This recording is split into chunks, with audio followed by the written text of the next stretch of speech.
અરે એક જણો ઘરે જમવા બેઠો ને આમ બેન સારા હતા, તે લાઈવ હમણાં મેં રોટલી ગરમા ગરમ પીરસતા જતા હતા, રોટલી વણતા જાય, પાછા ઓલો બેઠો ગરમા ગરમ ખાતો જાય. અને બેન એટલા બધા ડાયા સાહેબ, બબે રોટલી સ્પેરમાં ત્યાં રહે, હજી ઓલી છે ઠરીને ખાતા જેવી થાય ને એ હજી ન જમી લે ત્યાં બીજી રોટલી આવી ગઈ હોય.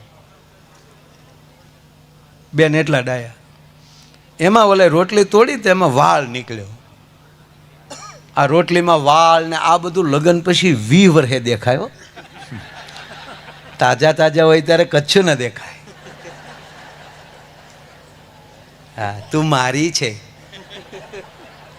કે તમે મારા છો, તું મારી છે, તમે મારા છો. 20 વર્ષ પછી તમે તું નીકળી જાય, મારા મારી એટલું થાય.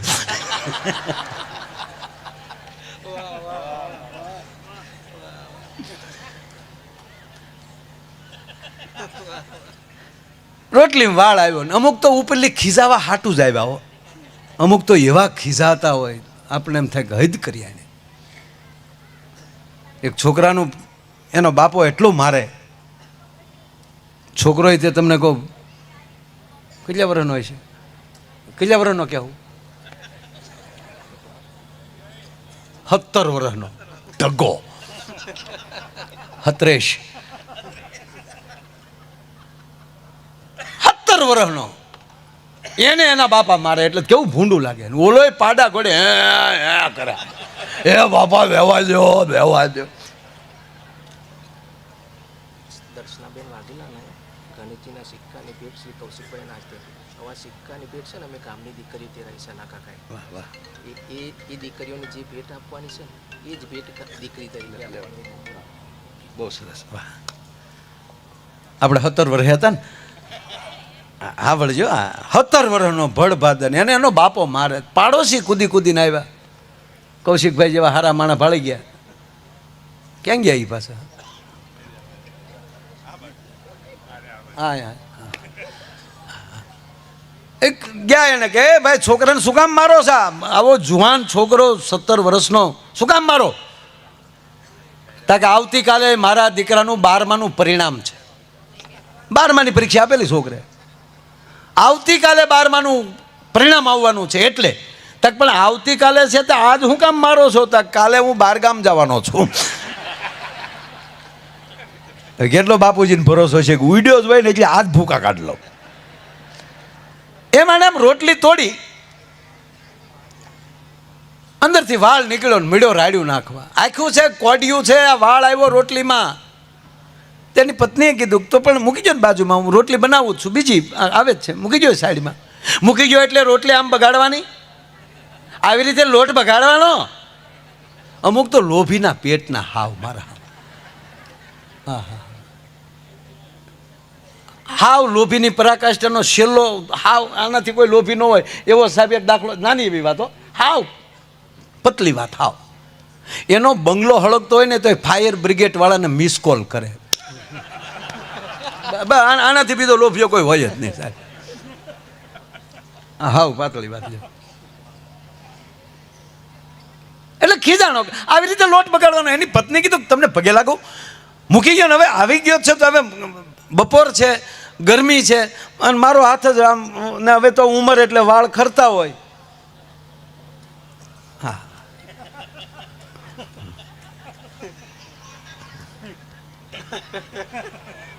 હું મારો દીકરો માયો ફૂગા પાડતો હતો. હવે ગાંધી બાપુ ના તેડા આવ્યા. એટલે એની પત્નીએ કીધું કે હું રસોઈ કરું છું તો ગરમી છે ને મારો હાથ માથા ઉપર આમ વયો ગયો, મારો જ વાળ હશે. તા તો ઓલો ખીજાણો, તારો વાળ હોય તો હું ખાઈ જવાનો? કે પણ હું તમને ક્યાં ખાવાનું કહું છું? મૂકી ગયો ને સાઈડમાં, ભલા આવું કરવાનું? મારો વાળ છે, તારો વાળ હોય તો ખાઈ જવાનો. અને પછી બેનનો મગજ ગયો, બેન વેણું ને પાટલી મૂકીને બાજુ બેસી ગયા. ક્યારની કહું મારો વાળ છે, મારો વાળ છે.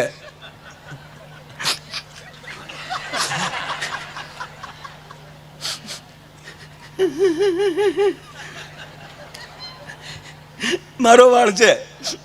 હવે તમને આ વાળ નથી ગમતો ને?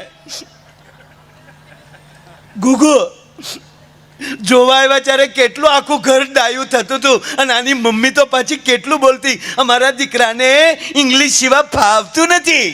અહીંયા આવ્યા પછી ખબર પડી ઇંગ્લિશ સિવાય ફાવતું નથી આને.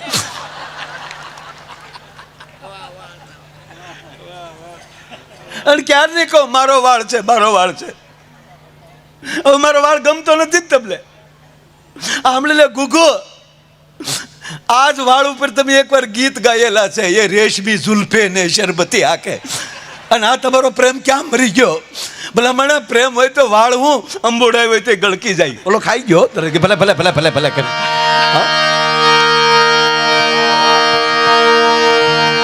સાહેબ આવો જે ભાવ જે છે, આપણી કુળદેવી આપણી માં છે, આપણી જન્મ દેનારી માં છે, ઉમા છે, આપણી અર્ધાંગના પત્ની છે, એ તમારા ઘરની અન્નપૂર્ણા છે. અને તમારા ઘરે જે ફરાક પહેરીને નાની નાની દીકરી રમી રહી છે ને, એ તમારા ઘરની સરસ્વતી છે. અને મને આનંદ એ છે કે સનાલાલભાઈએ આ ગામની દીકરીઓનું સ્વાગત કર્યું છે. ગણેશજીની સરસ પ્રતિમા નાની આપીને, અને જ્યારે દર્શનાબેન અહીંયા પધાર્યા છે ત્યારે એને પણ ગામના દીકરી સમજી અને સનાલાલભાઈની પરિવાર એને પણ ગણેશજીની મૂર્તિ પ્રતિમા આપીને એનું સન્માન કરવા ઈચ્છે છે. આ ખરેખર એટલે મૂળ વાત એ છે કે આ દેશ છે એનું સન્માન કરે. માટે આવી મોજ મારે મોજ મારે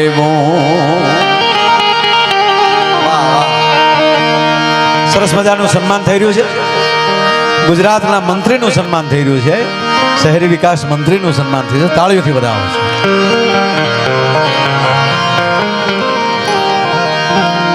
બહુ અચ્છે. હમણાં અમારે મોદી સાહેબ ભાવનગર પધાર્યા અને મારો કાર્યક્રમ હતો. સાહેબ આવે ત્યાં સુધી પ્રોગ્રામ મારે કરવાનો હતો, મારો પ્રોગ્રામ હતો. પછી સાહેબને નીકળવાનું હતું ત્યારે મળ્યા. તે અમે બે આમ જે સાહેબનો પ્રોટોકોલ હોય ને કે આમ દૂર ઊભું રહેવાનું, એટલે અમે તો આપણે દૂર ઊભા હતા. પણ સાહેબ જોઈ ગયા એટલે ત્રીજે જ પગથિયેથી શું માયાભાઈ કરીને આનંદ કર્યો. ને અમે બે આમ હાથ પકડેલા ને, અમારા બેના એક એક હાથ આમ ને બે એટલા બધા હસીએ છીએ. એ ફોટો એટલો બધો મીડિયામાં આવ્યો. પછી મોદી સાહેબ ભાવનગર શું કામ આવ્યા એ કરતા મીડિયાવાળા એ પૂછતા તમે બે વાતું શું કરતા હતા એ કહો. એટલે પણ અમે દાંત કે છે એ તમે મેં કીધું એ તો નહીં કહું. પણ મારે કહેવું છે એ સાહેબ કે એને આગલી રાતે આપણા ભૂપેન્દ્રભાઈ, આપણા ગુજરાતના મુખ્યમંત્રી, એ ભાવનગર રાતે આવી ગયા હતા. અને ત્યારે અમે જ્યારે બેઠા અને ત્યારે મેં એક વાત કરી, આ સાહેબને બેઠા છે એટલે કહું. તમને એમ થાય કે આ બધાને અમે મળતા હશું તો કંઈક બીજી વાત. ના, અમે અમારી ફરજ પૂરી કરીએ છીએ. એક કલાકારની ફરજ શું હોય? મેં સાહેબને એવું કીધું, ભાવનગરના 2-3 પ્રસંગ કીધા. ભાવનગરનો નિયમ હતો સાહેબ. ભાવનગર મહારાજ કૃષ્ણકુમાર સિંહજી શેલા રાજવી અને સરદાર વલ્લભભાઈ પટેલ આખા દેશમાં પરિક્રમા કરતા હતા. ભક્તિ ફેરી લઈને નીકળ્યો હતો એ માણસ દેશને એક કરવા માટે.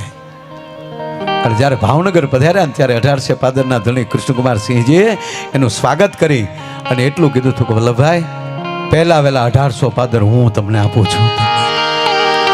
પેલું ભાવનગર સાહેબને તો ખબર છે, પણ એ મેં વાત કરી. પણ મેં વાત આ કરી કે સાહેબ નિયમ એ હતો કે કોઈ પણની ચોરી થઈ હોય 1800 પાદરમાં 2 મહિના સુધી એની તપાસ ચાલે.